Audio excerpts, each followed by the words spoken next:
Hello everyone, welcome back to my channel, and for today's video, we will not be talking about makeup, we won't be talking about skincare, but fragrances. And yes, ito yung newest drop ni Issey. This is their first ever fragrance line. Ang dami nagulat sa atin na after a little while, kasi medyo tahimik si Issey lately, tapos they dropped this unexpected product. But for me, I kind of see this coming. I don't know why. Parang feeling ko, sila yung isa sa mga local beauty brands na magre-release talaga ng perfume. And I am here for it. And right off the bat, nakakatuwa yung packaging kasi you can already tell kung ano yung personalities ng each perfume. This one looks very demure, very clean. This one looks literally metallic and very edgy. While this one may pagka-deep, dark, and sexy siya. Parang very mysterious. I will try my best na ipakilala ko sila sa inyo isa-isa in the most simple, straightforward, not too technical way. Kasi ang goal ko is, after watching this video, I can help you decide which ones, plural, kasi baka mamaya, actually most likely, more than one yung scent na magugustuhan nyo. So first is the Issey 492 Scent of Possibility. I actually like how the packaging looks like. It's very straightforward, yet it's sleek. And actually parang ang luxurious ng feels niya. And then magnetic yung closing nito. And may bigat sa kanya na parang kang bumili sa mga high-end brands. Actually, pakita ko rin yung box mismo. Kasi box pa lang, for me, you can already feel na quality siya. And then, sa loob ng box is makikita niyo yung scent write-up, which I really appreciate. Kasi talagang, sinabi ko nga sa TikTok video ko na parang ka nagbabasa ng libro and mas ma-appreciate mo yung scent story niya. So, I'll also be putting it here. Mag-spray tayo here.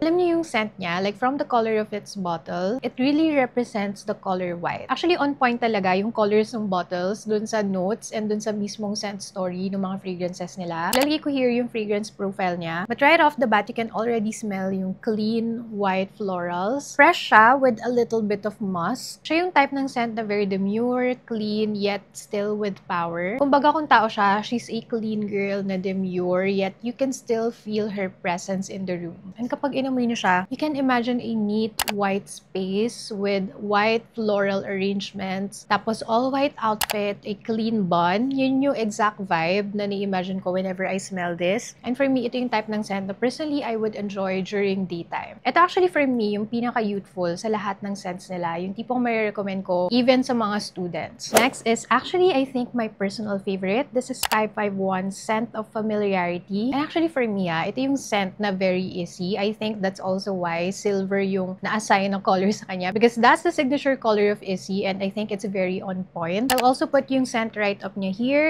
Grabe, ang bango talaga nito, guys. So ito yung fragrance profile ni 551. And once you spray it kasi, yung top notes niya talaga yung bubungad sa'yo. Like, sa lahat naman ng fragrances. Like, you can really smell yung freshness ng green apple. And yung pagka-green apple niya, it's not the usual green apple na very fruity na maamoy natin usually sa mga body sprays. Ang ganda nung transition niya to the next note, which are florals. And then, unti-unti na siyang mag-evolve into its base notes, which are my favorite. I love a clean musk. Ang ganda nung journey nung notes niya. That's what I love about this scent. Kasi kung babasahin mo na yung fragrance notes niya, na bakit may fruit, bakit may flower, tapos may musk. Pero once you smell it, as in how the scent evolves, sobrang bango. And yung dry down nito, siya yung tipong ang sarap amuyin sa skin. Kasi for me, parang papasa siya as a skin scent. Almost smells just like you. Hindi siya yung parang shouting na naka-perfume ako today. Like, nagbe-blend siya sa skin, but at the same time, it stands out. So, balance siya for me. And sinabi ko nga dun sa TikTok video ko na I can imagine like a black linen crisp. Alam niyo yung mga black linen dress na may pagka-structured yet flowy. Parang very effortlessly chic. And I can also imagine a black and white interiors with marbles. And I also personally think that Scent of Familiarity is the perfect name for it. Kasi for some reason, when you smell it, there is literally familiarity to it. Actually, it's very comforting. Kasi diba, if you are very familiar with something, you're also comfortable with it. Again, so far, this is my top 1 scent. Lastly is this very mysterious, bold, dark, and sexy na bottle. This is 030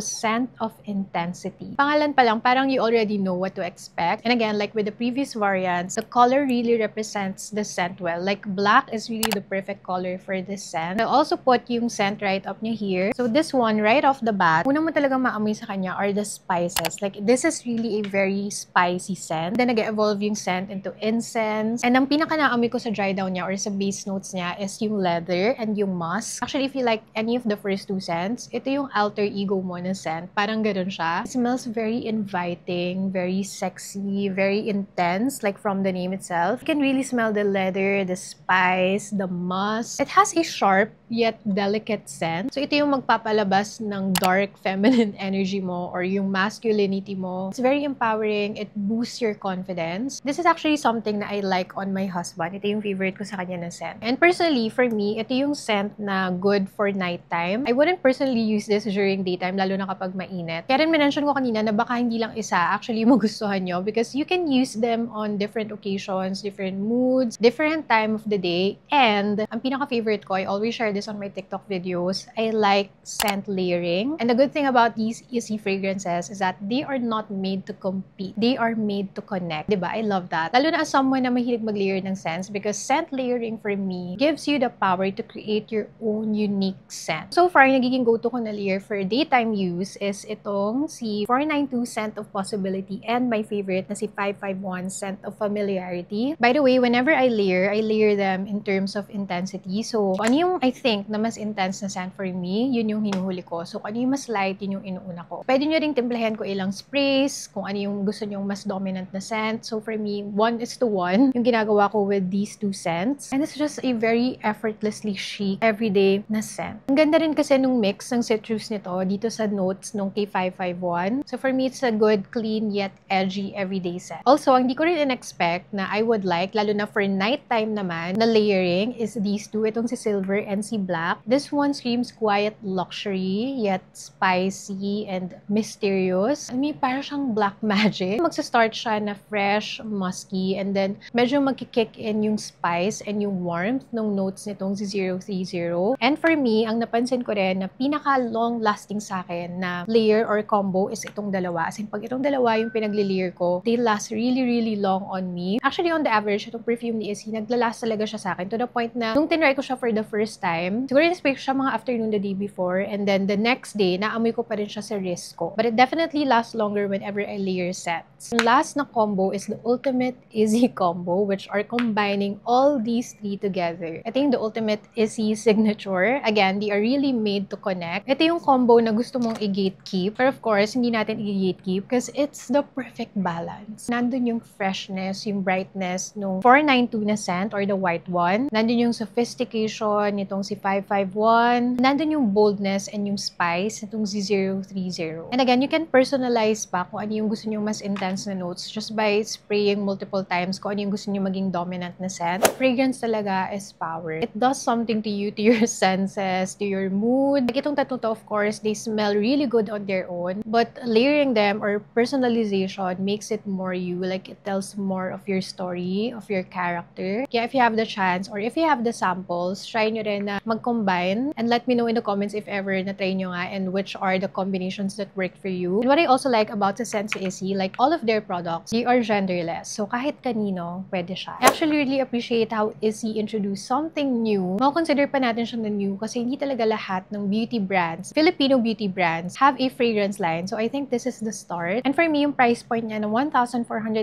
pesos for the quality, not just with the packaging, but also yung story ng scents, like how they are really curated. Usually, yung ganitong experience when it comes to fragrances, it's something that's not accessible, not affordable, but Izzy bridged the gap. And by the way, I think meron sila nung Discovery Trio set. I think 599 pesos lang yun. So, maamoy nyo lahat ng scent before committing to a full-size bottle. So, when it comes to fragrances talaga, di ba? Minsan, hanggat hindi mo siya na-experience like overnight or minsan kahit 1 week, doon mo palang talaga malalaman kung ano yung pinaka mag-resonate sa'yo na scent. So, I think available siya sa website nila. Ilalagay ko na lang din yung link sa description box. So, yun, I hope nakatulong tong video na to. Let me know in the comments, so far, sa tingin nyo, ano yung pinaka nag-resonate na scent sa inyo. Or if ever you already have yung samplers nila, let me know in the comments para rin makita ng iba kung ano yung combinations or kung anong scent yung pinaka nag-resonate sa inyo. I would love to know. So, thank you so much for watching. And if you haven't subscribed yet, you might want to consider subscribing to my channel and liking this video as well. Stay safe and stay healthy, and I hope to still see you in my next videos. Bye-bye!